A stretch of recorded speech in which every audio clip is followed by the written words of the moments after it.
Zola was known throughout the village as a girl of rare beauty and an even rarer heart. Despite the hardships she endured, she remained gentle, always carrying a warm smile that masked the sorrow in her heart. She lived in a modest hut with her stepmother, Nandi, and her stepsister, Kasai. Though Zola was the eldest, she was treated as nothing more than a servant in her own home. From sunrise to sunset, she toiled away, fetching water from the distant river, grinding millet, cooking meals she was rarely allowed to eat, and scrubbing the floors until her hands were raw. Her stepmother, a woman with a sharp tongue and a heart of stone, favored her own daughter, Kasai, showering her with fine clothes and allowing her to spend her days in leisure. Kasai never lifted a finger, yet she always received the best of everything.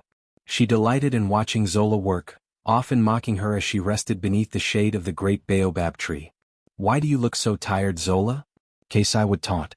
"Perhaps if you worked harder, you might earn my old dresses." Zola never responded with anger. Instead, she held on to the belief that kindness and patience would bring her something greater than riches.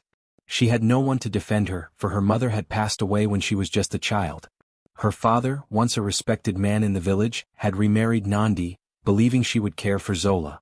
But when he fell ill and died, Nandi's true nature was revealed. Despite her mistreatment, Zola did not allow bitterness to take root in her heart. She found solace in nature, speaking softly to the birds and tending to the flowers near their home. The village elders often told stories of fate and hidden blessings, reminding everyone that the gods watched over those who remained virtuous. Zola took comfort in these tales, whispering them to herself whenever despair threatened to overwhelm her.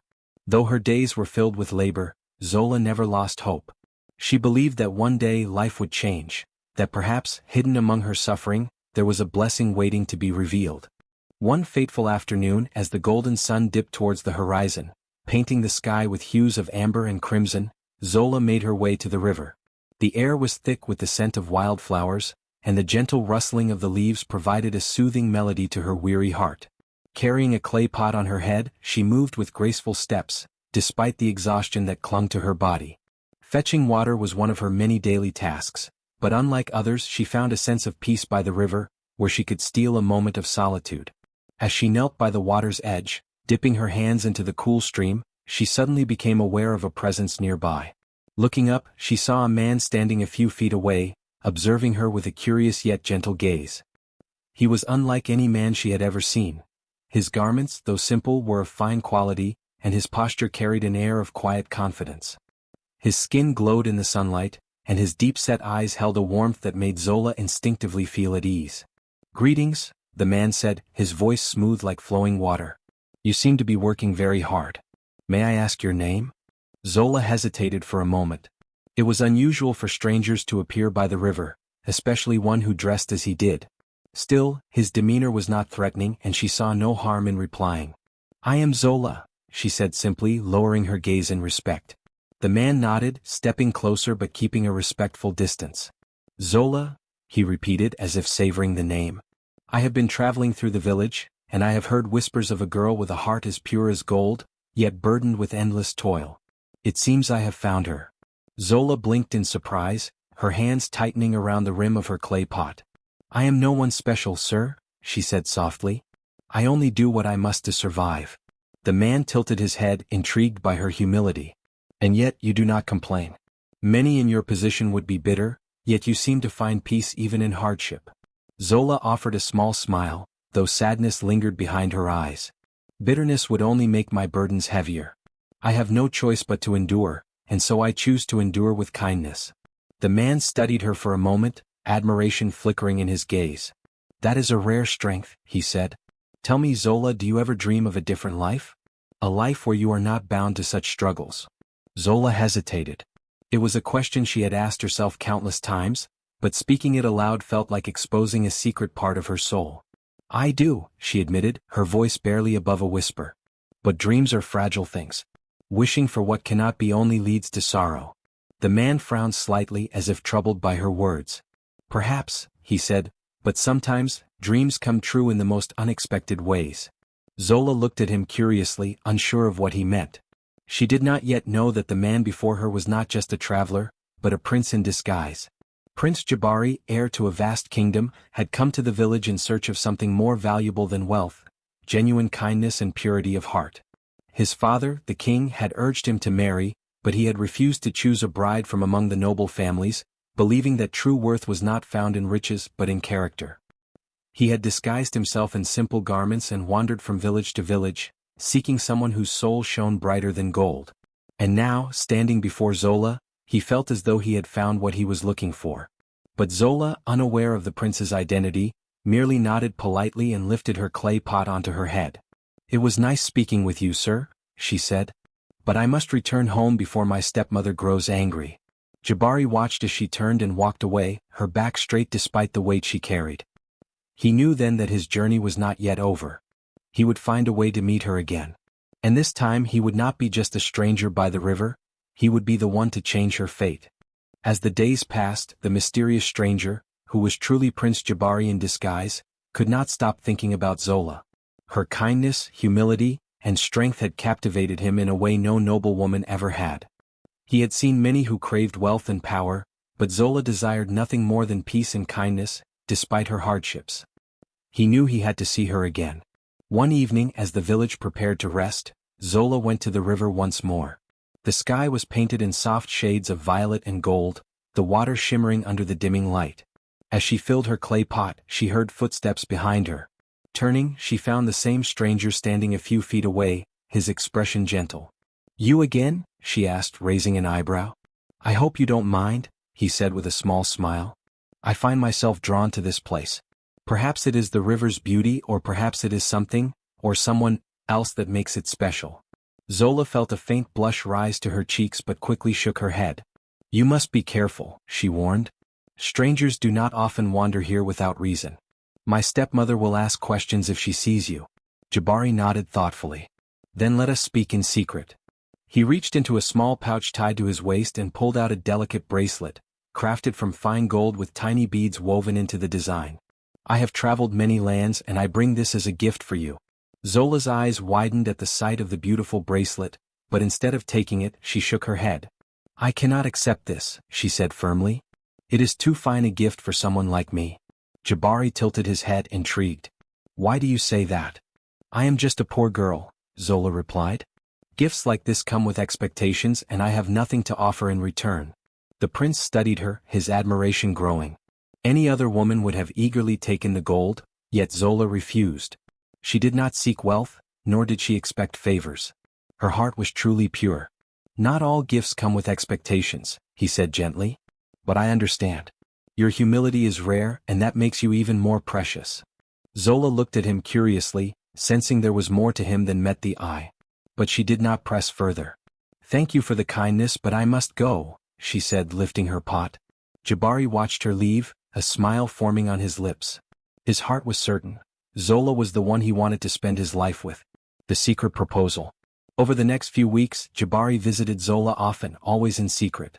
They talked by the river, sharing stories and laughter. He never revealed his true identity, preferring to be seen as a simple traveler, one who cared for her as she was. One evening, as the stars shimmered in the sky, Jabari took a deep breath and spoke the words that had been on his heart for days. "Zola, I have something important to ask you," he said, his voice steady but filled with emotion. She turned to him, eyes filled with curiosity. "What is it?" He hesitated for only a moment before reaching out to gently take her hands in his. "I want to marry you." Zola gasped, pulling her hands away in shock. "You cannot be serious," she exclaimed. "You barely know me and I am just a village girl. You must be joking." Jabari chuckled softly. "I have never been more serious in my life. I have met many people but none have captured my heart like you. You are kind, wise, and strong. You do not seek riches or favor and that makes you unlike any other. I wish to make you my wife." Zola's heart pounded. No one had ever spoken to her like this. Her stepmother always told her she was worthless, that no man of worth would ever look at her. And yet, here was this stranger, offering her something she never dared dream of. But why?" she whispered. "You do not even know my family. You know nothing of my life beyond these moments by the river." Jabari smiled. "I do not need to know more. I see who you are, Zola. And that is enough." Tears pricked her eyes but she quickly wiped them away. "If you truly mean this then I will accept," she said softly. His smile widened. "There is one thing I must ask of you," he said. "For now we must keep this secret. There are matters I must settle before we can be together openly. Do you trust me? Zola hesitated, but something in his eyes reassured her. I do, she said. Jabari squeezed her hands gently. Then soon, my love, your days of hardship will end. Zola did not yet know that the man she had just promised herself to was not a poor traveler, but a prince destined to change her life forever. The night was filled with golden lanterns, their soft glow reflecting off the grand marble floors of the palace. Zola stood at the entrance of a vast hall, her breath caught in her throat as she took in the sight before her. Intricate carvings decorated the towering columns, and silk drapes flowed from the ceiling like cascading waterfalls. The fragrance of fresh flowers filled the air, mingling with the soft melodies of flutes and drums played by skilled musicians. Dressed in a gown finer than anything she had ever imagined, Zola felt as if she were in a dream. The fabric was as light as air, embroidered with shimmering gold threads that danced under the candlelight. Around her neck hung a delicate necklace, a symbol of royalty. Though the palace radiated opulence, Zola's heart remained steady. She had never sought wealth, nor did she desire grandeur. All she had ever wanted was kindness and love, and now she was about to marry the one man who had shown her both. Prince Jabari stood at the other end of the hall, dressed in a regal robe, his presence commanding yet gentle. His eyes, filled with admiration, never left her as she walked towards him. The palace priest stood between them, ready to officiate the ceremony. Though this was not a public wedding, it was just as sacred, bound by love rather than spectacle. Zola's hands trembled slightly as she placed them in Jabari's, feeling the warmth of his touch. Are you certain? She whispered. He smiled, squeezing her fingers reassuringly. I have never been more certain of anything in my life. The ceremony began with sacred words spoken over them, sealing their union under the eyes of the ancestors. A golden ring was placed on Zola's finger, and as Jabari made his vows, she felt her heart swell with emotion she had never known before. When the final blessings were given, the prince gently lifted her veil and whispered, From this moment forward, you are my wife, my love, my queen. Tears welled in Zola's eyes, not of sadness but of gratitude. She had spent years believing she was unworthy of love, that her life would always be one of servitude. And yet, here she was, standing beside a man who had chosen her not for her beauty or status, but for her heart. A life between two worlds. Despite her secret marriage, Zola could not immediately leave her old life behind. Prince Jabari, still hiding his identity from the world, promised that when the time was right, he would reveal everything. Until then, she was to continue living as she always had, enduring her stepmother's cruelty until he could take her away openly. Each day, Zola woke to the harsh reality of her stepmother's wrath. The woman, bitter and envious, never let Zola rest, forcing her to cook, clean, and serve her stepsister without gratitude. She scolded her for being late, accused her of being lazy, and ensured that her meals were always the smallest portion. What her stepmother did not know was that at night, when the village slept, Zola would slip away under the cover of darkness. A royal carriage, hidden just outside the village, would take her to the palace, where she would spend the nights in the arms of her husband. There she was treated as a queen, feasting on the finest meals, sleeping in silk-covered beds, and being adorned in jewels fit for royalty. But despite the luxury, Zola never forgot who she was. She refused to let the riches change her heart, always reminding herself that wealth did not define her worth. She was still the same girl who had once fetched water from the river, who had known hunger and hardship. That was why, even in the palace, she remained humble, treating the servants with kindness and choosing the simplest of gowns over those weighed down with gold. The stepmother's ignorance. While Zola lived her double life, her stepmother remained oblivious. The woman had no idea that, while she mistreated her stepdaughter, Zola was secretly a princess. She continued to mock her, convinced that Zola would always be nothing more than a poor village girl. One evening, as Zola prepared a meal for the household, her stepmother sneered at her. You will never amount to anything, she spat. No man of worth will ever look your way. You are nothing more than a burden. Zola remained silent, refusing to let her stepmother's words wound her. If only the woman knew that, while she sat in her small hut, thinking herself powerful, Zola was being worshipped in a palace. Yet, Zola did not wish to seek revenge. She did not desire to prove her stepmother wrong with anger or pride. She knew that true power lay in patience and dignity. Each time she returned to the palace, Prince Jabari reminded her of his promise. Soon, he said, pressing a kiss to her forehead. Soon the world will know who you truly are. But as time passed, Zola began to fear. What if her stepmother discovered the truth before they were ready? Would she try to stop her? Would she attempt to ruin her happiness? She did not know then that fate had already begun setting events into motion. And soon her secret would no longer remain hidden. The village was abuzz with excitement. The air crackled with rumors and whispers filled every corner. Word had spread that a wealthy prince had secretly taken a bride from a humble village, choosing love over status. No one knew who the lucky girl was, but speculation ran wild. Some said she was a merchant's daughter.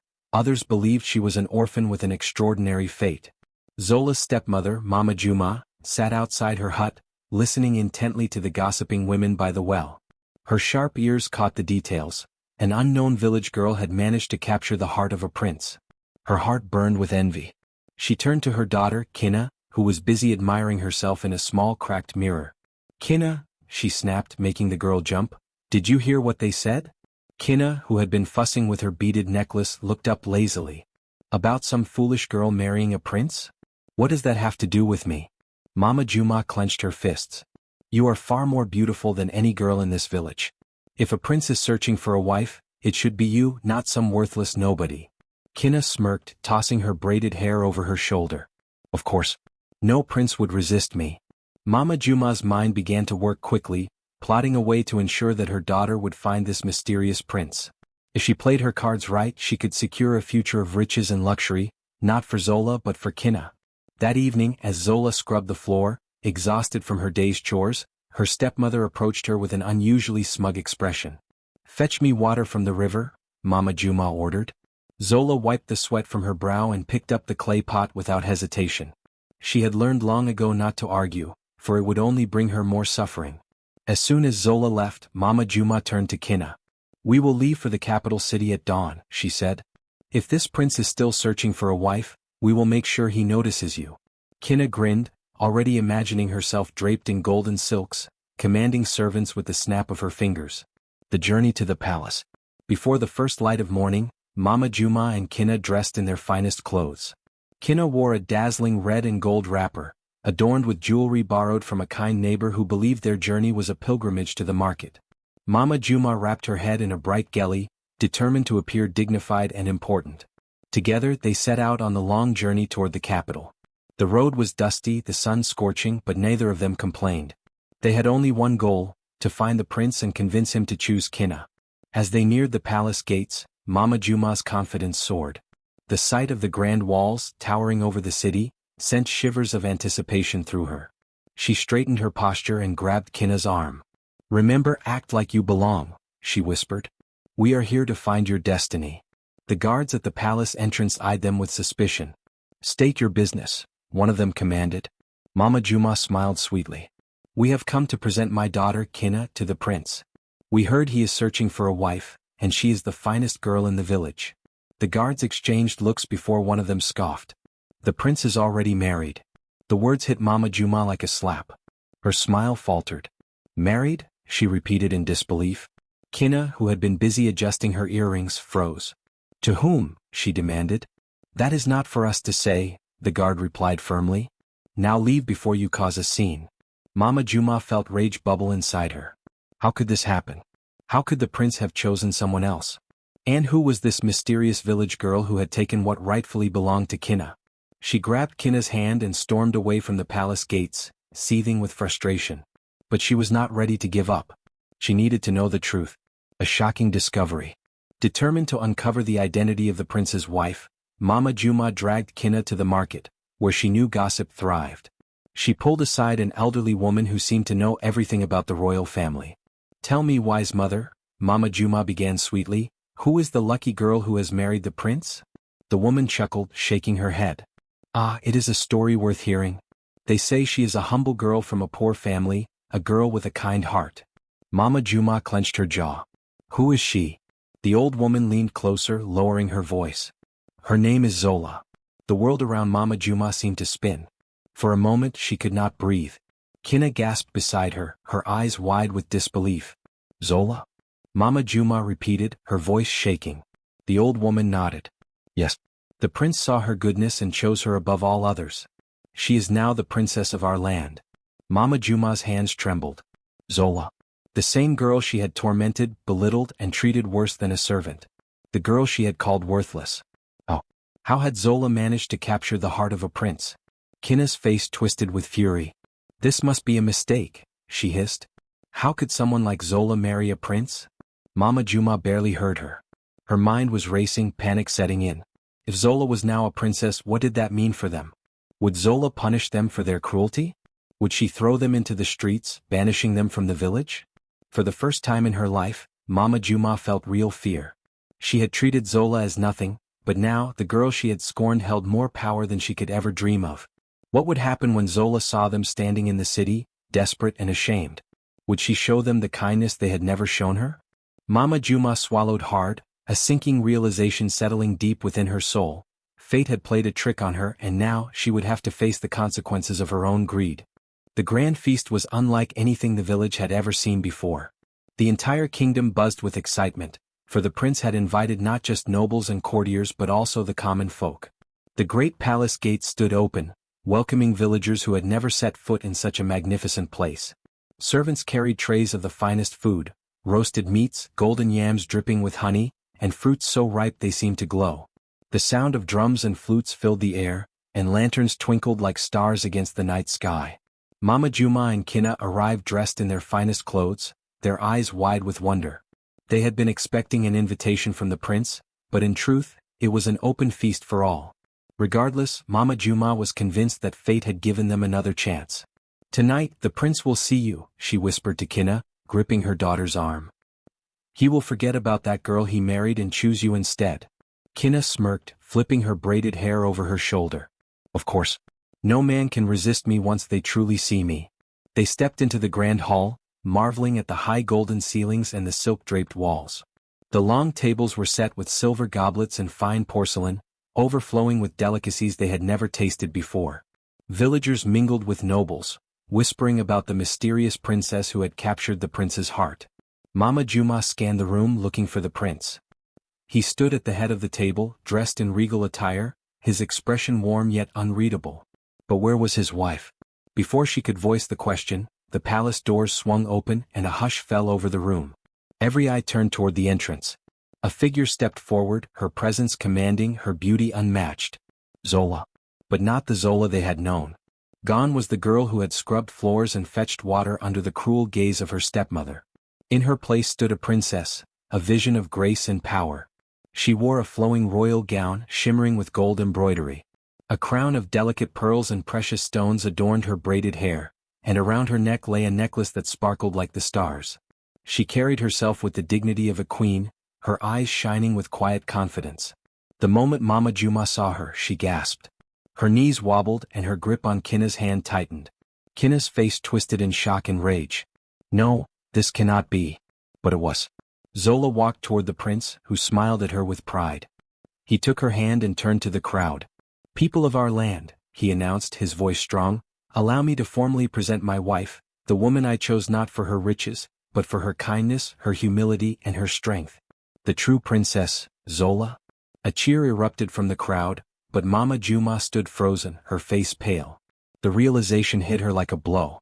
The very girl she had called worthless, the one she had tormented and belittled, was now standing before her as royalty. She had tried to push Zola into the shadows, but fate had lifted her to the highest place. Zola's gaze finally fell upon her stepmother and stepsister. For a moment she said nothing, letting them feel the weight of their own actions. Mama Juma's lips trembled. "Zola," she whispered, bowing her head in shame. Kinna, unwilling to accept defeat, forced a smile. "Sister," she said sweetly, stepping forward.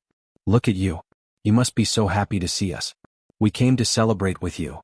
Zola studied her for a long moment before speaking, her voice gentle yet firm. "You never called me sister before." Kinna's smile faltered. Zola turned to Mama Juma. "You treated me like a servant in my own home. You made me feel unworthy of love and happiness. And yet here I stand." Mama Juma's head dropped lower, shame tightening around her like a rope. "I cannot change the past," Zola continued, "but I have learned that kindness is the greatest strength of all. Despite everything, I choose to let go of the pain you caused me.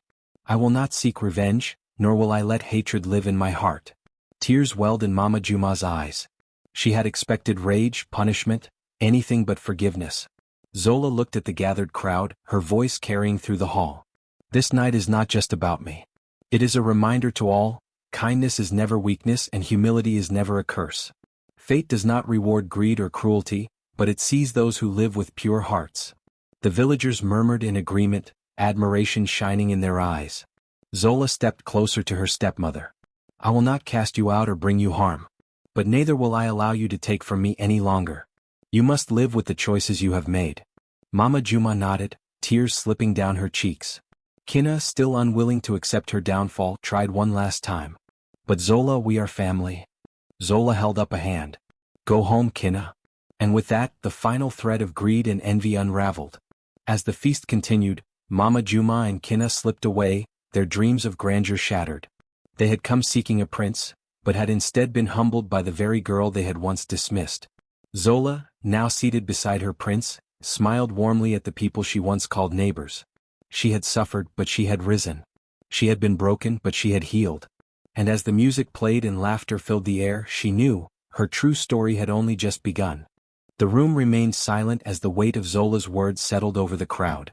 Mama Juma stood frozen, her once proud posture now hunched under the crushing realization of her cruelty. Kina, usually quick to feign innocence, had no words left to spin. The prince, standing tall beside Zola, took a step forward, his piercing gaze locking onto the stepmother. You treated Zola as less than nothing, he said, his voice firm yet calm. You gave her pain when she deserved love. You forced her to suffer while you lavished affection on your own daughter. And yet, through it all, she never let hatred consume her. Mama Juma trembled under the weight of his words. The villagers who had once turned a blind eye to Zola's suffering, now murmured in disapproval. Some shook their heads, while others whispered that fate had finally spoken. The prince continued, his voice unwavering. If fate were to be just, you would be cast out, left to endure the same pain you inflicted on Zola. That would be what you deserve. Mama Juma's breath hitched. The villagers had seen what happened to those who fell from favor. Banishment was often the price of cruelty. Zola, however, stepped forward, placing a gentle hand on the prince's arm. No, she said softly, yet firmly enough for all to hear. The prince turned to her, surprised. She was cruel, yes. She hurt me, yes. But if I return the same cruelty, what would that make me? Zola asked, her eyes scanning the crowd. I have been given a chance to rise, not to drag others down. My heart has never known revenge and I will not let it start now. A hush fell over the villagers. Even those who had expected punishment for Mama Juma found themselves nodding in quiet agreement. Zola turned to her stepmother, her eyes full of something unexpected. Not anger, not hatred, but pity. I will not cast you out, Mama Juma. Instead, I leave your fate to yourself. You must live knowing that the girl you mistreated rose higher than you ever imagined, not through trickery but through kindness. What you do next is your own choice. Mama Juma's lip trembled. Her legs gave out and she fell to her knees, her pride crumbling like dust. Zola, she whispered, tears slipping down her wrinkled face. Kina, standing beside her mother, clenched her fists. She had spent her whole life believing she was superior to Zola, only to watch her stepsister become a princess while she remained nothing. Shame burned in her chest. I was wrong, Mama Juma sobbed. I was blinded by greed and foolishness. And now, she trailed off, unable to finish the thought. Zola tilted her head, watching her carefully. A heart filled with greed can still be changed, she said. But only if you are willing. For the first time, Mama Juma looked at Zola not as a servant, not as a burden, but as someone she had deeply wronged. I don't deserve your kindness, she admitted, bowing her head. Maybe not, Zola said, but I give it freely anyway. The villagers, who had been watching intently, broke into murmurs of approval. A lesson had been learned that night, not just by Mama Juma but by everyone. They had witnessed true justice, not in the form of punishment but in the form of grace. The prince turned to the crowd. This night will be remembered, he declared. Not because of riches, not because of titles, but because it proves that kindness triumphs over cruelty, that patience outlasts injustice, and that fate rewards those who remain true to themselves. A great cheer erupted through the hall. The villagers clapped, raising their voices in celebration of Zola's wisdom and fate's undeniable justice. Zola turned back to her stepmother. You have a choice now, Mama Juma. You can leave and continue as you were, or you can change. Mama Juma looked around as if realizing for the first time that no one feared her anymore. The power she had once wielded over Zola was gone. If she wanted redemption, it would not be handed to her, it would have to be earned. Tears slipped down her cheeks, and for the first time in her life she bowed her head not in false humility, but in true remorse. "I will change," she whispered. Zola nodded but said nothing more. As the night continued, the feast carried on in full joy. Music played, people danced, and Zola sat at the prince's side, no longer a mistreated girl, but a woman who had shaped her own destiny. Mama Juma and Kina, humbled and quiet, slipped away into the night, not banished, not broken, but forever changed. And in the heart of the village, the story of Zola became a legend, a tale passed down through generations as a lesson in kindness, patience, and destiny. As time passed, Zola's story became more than just an event in the village. It became a legend. Parents told it to their children by the fireside, elders shared it with the younger generations, and travelers carried it to distant lands. It was no longer just the tale of a humble girl who married a prince. It was a lesson etched into the hearts of all who heard it. The villagers spoke of how kindness and humility had lifted Zola from hardship to royalty. She had endured suffering at the hands of her stepmother but never allowed bitterness to take root in her heart. When fate finally smiled upon her, she did not use her power to seek revenge or prove her worth through cruelty. Instead, she chose grace. And in doing so, she proved that true strength lay not in wealth or status but in the goodness of one's soul. Many who had once ignored Zola's suffering now realized their own faults. The women who had whispered gossip about her began to reconsider their words before speaking ill of others. The men who had turned a blind eye to injustice started standing up for the weak. Even children, hearing Zola's story, grew up believing that kindness was the key to true greatness. But the lesson did not end there. The downfall of Zola's stepmother, Mama Juma, became a warning. She had spent her days obsessed with status, treating kindness as weakness and humility as something to be scorned. Yet in the end, her greed had brought her nothing but shame. No riches, no power, no amount of control over Zola could change the fact that she had lost everything she once sought to gain. Through Zola's forgiveness, Mama Juma had been given a chance to change, but the weight of her past actions followed her. It was a reminder to all that cruelty may grant power for a time, but it can never build a legacy worth remembering. True wealth was not measured in gold or possessions, it was found in the heart. For years, the village flourished under Zola's kindness. She and the prince ruled with wisdom, ensuring that no one in their kingdom suffered as she once had. She opened her home to the poor, treated her people with love, and never forgot where she came from. Her story echoed through generations, a tale of fate and the power of a kind heart. It reminded all who heard it that humility was never a weakness, and cruelty was never true strength. And so, whenever a young girl struggled under hardship, she was told, "Remember Zola." Whenever someone was faced with a choice between greed and kindness, they were reminded, Zola chose kindness and fate rewarded her.